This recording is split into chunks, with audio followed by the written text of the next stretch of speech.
Mr. Chairman, I want to echo the comments of Senator Lee about Dale Ho. You know, Senator Lee went through erudite constitutional history of this country, laying out the problems with Mr. Ho. I'm going to talk about something more fundamental. Everyone in this committee knows the sorts of people that should be judges. We know the temperament that we expect of judges. And everyone in this committee knows Dale Ho doesn't have that temperament. You know, I will confess to some frustration sitting here, because whatever I say, whatever Senator Lee says, whatever any other Republican says, not going to matter. Every Democrat on this committee is going to vote for this nominee, as you have for every radical nominee that the Biden administration has put forward.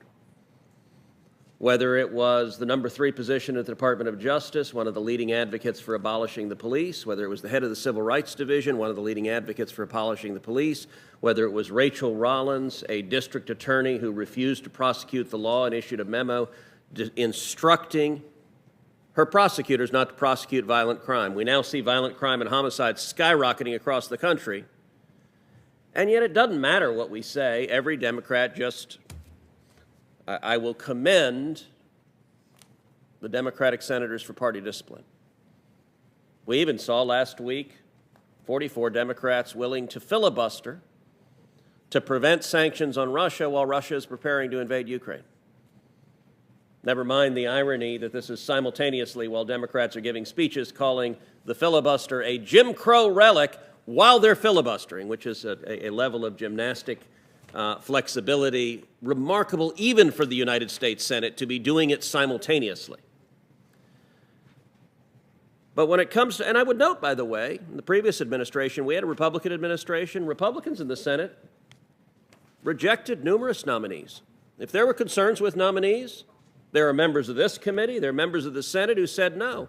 Democrats don't say no. It doesn't matter what wild-eyed loon this White House nominates.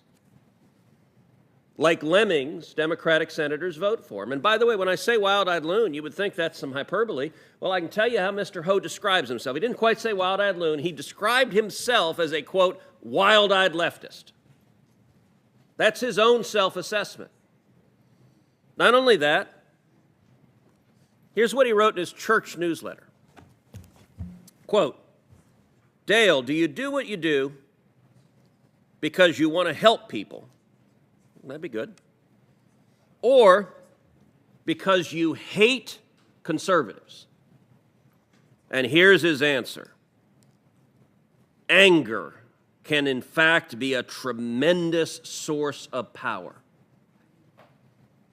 Now, I want you to pretend for a second that you're a New Yorker who's a conservative. They do actually exist. They may be in witness protection, but they do actually exist. You're a conservative in New York, and you find yourself in Judge Ho's courtroom, someone who describes himself, he writes in his church newspaper how much he hates conservatives. Are you going to get a fair shake? Look, the Senate is a place where the shoe is always on the other foot. Turnabout's fair play. So I'm just going to ask Democrats here to think for a second how you would feel if a Republican president nominated someone to be a judge who describes his motivation is that he hates liberals. How would you feel if you appeared as a lawyer in a courtroom of a judge who says, I hate liberals, and not only that, that anger is his source of motivation? Would you expect a fair shake? You know, all of us have known lawyers who want to be judges. We've all known lawyers who've spent years hoping to be a judge, trying to build the kind of career where they could be nominated to be a judge. That's not Mr. Ho. Mr. Ho, in the last 2 years, has managed to personally insult on Twitter Senator Blackburn, Senator Cotton, Senator Hawley, Senator Lee, and Senator Cornyn. I have to admit, I feel kind of offended that I got left out of his insults. Apparently, I'm not doing my job well enough.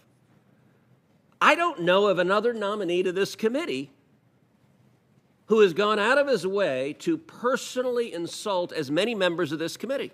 That's extraordinary. You know what that isn't? That isn't a lawyer who's hoping to be a judge, who's trying to live a careful life, who's trying to be buttoned down, who's trying to avoid the sorts of things that are bad to confirmation. And you know what? The frustrating thing as I say this is not a Democrat on this committee cares at all.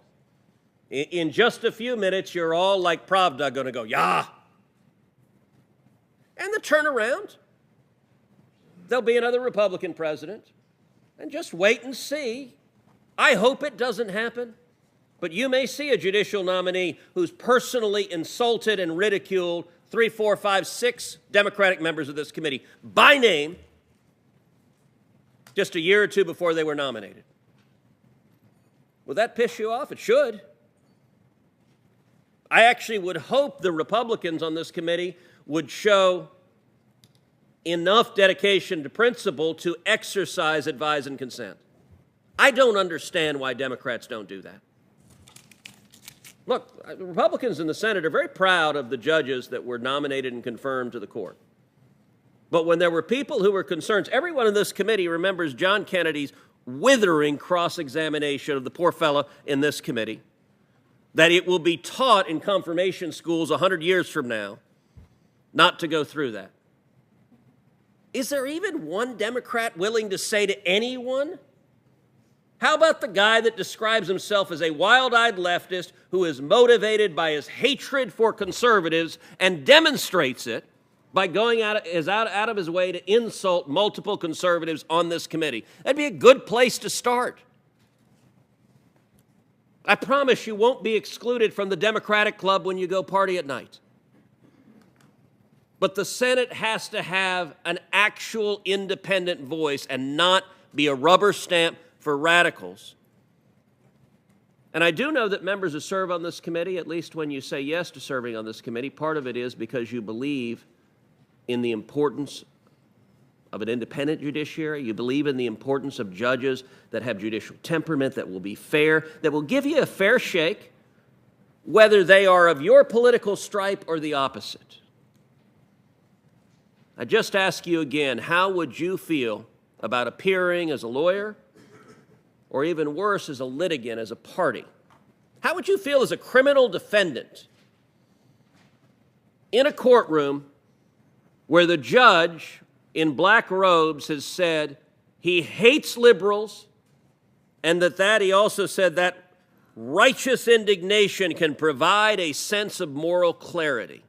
You know, I don't want my judges with righteous indignation having a sense of moral clarity and deciding that half of the country needs to be punished. You're comfortable with that because you don't describe yourselves as conservatives. But you know what? A judge is supposed to be fair to everyone. So I ask you, would you feel you would get a fair shake from a judge who said, I hate liberals, that righteous indignation gives me clarity, that anger can be a tremendous source of power? Okay, Judge. That's not how our judiciary is supposed to work. Thank you, Senator Cruz. I'd like to enter into the record a letter from Robert Smith, dated November 24th of 2021. Mr. Smith, in that letter, describes himself as a man who served as judge of the New York Court of Appeals, the state's highest court, from 2004 to 2014. Dale Ho was my clerk, he writes, in 2006 and 2007, and we've remained in touch since then. Mr. Smith says, I was appointed to the bench by a Republican governor and often considered a conservative judge.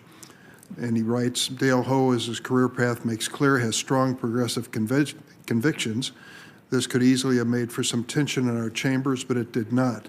Not because Dale was shy in expressing his views, but because he knew how to do so appropriately and respectfully.